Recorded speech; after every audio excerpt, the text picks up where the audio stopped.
The Finance and Economic Development Committee of the National Assembly this morning met in the Legislative Chamber to consider the General Revenue and Appropriation Bill and related finance bills.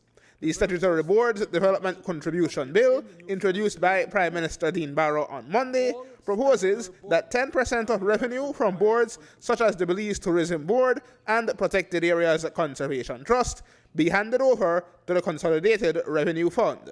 But there is a caveat which he explained to us after the budget presentation. In terms of the BTB, we looked at what they had made last year and it was 20-odd million. We thought a 10% wouldn't be too severe a strain. But I will say this.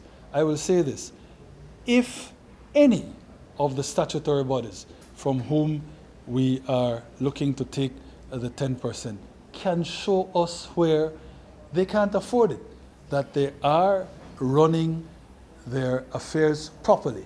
Let me limit it, for example, to the BTB. We think that the BTB is running its affairs properly.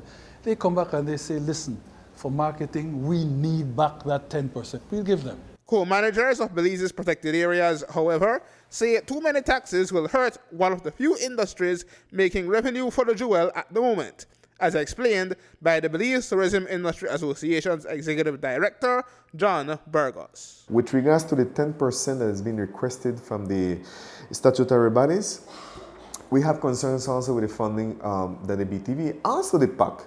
You have to remember, so if the tax for the PACT is increased, and then on top of that you're going to remove 10% of what is already collected for government spending, it's defeating the purpose.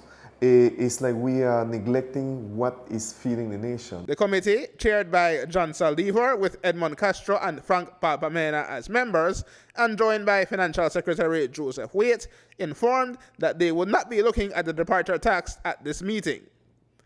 But they listened to concerns from the Association of Protected Areas Management Organizations, whose Executive Director, Jose Perez, told us that in the case of PACT, co-managers depend on the partial funding they provide to pay operation costs. Donors are always willing to fund programmatic aspects of what you do, training, educational programs. But when it comes to the overhead costs, donors are reluctant, and it's very hard to get a donor to finance that.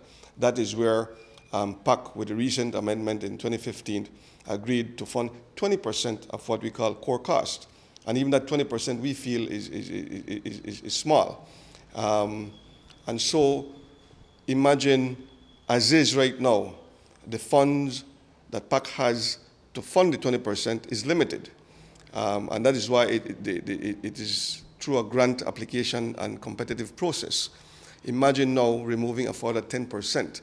You will have even further eroded that amount of money that could go towards core costs. And so the daily operations, or the money available for daily operations, would be significantly affected. According to Perez, all the stakeholders wanted was consultation, which they got after a fashion today. But what they want even more is a serious consideration by government of cutting waste in light of the country's problems. The consultation happened just now. Probably earlier consultation could have happened, but we're glad that at least it happened today. And we basically expressed to government that we are here, we understand the dire need of the country, we understand the economic crisis, and we are willing to collaborate in whatever way we can. But definitely the 10%, at least for now, we feel that there's other avenues, there's other areas that could be cut. We see wastage all over the place, where we think costs could be streamlined and revenues generated from there.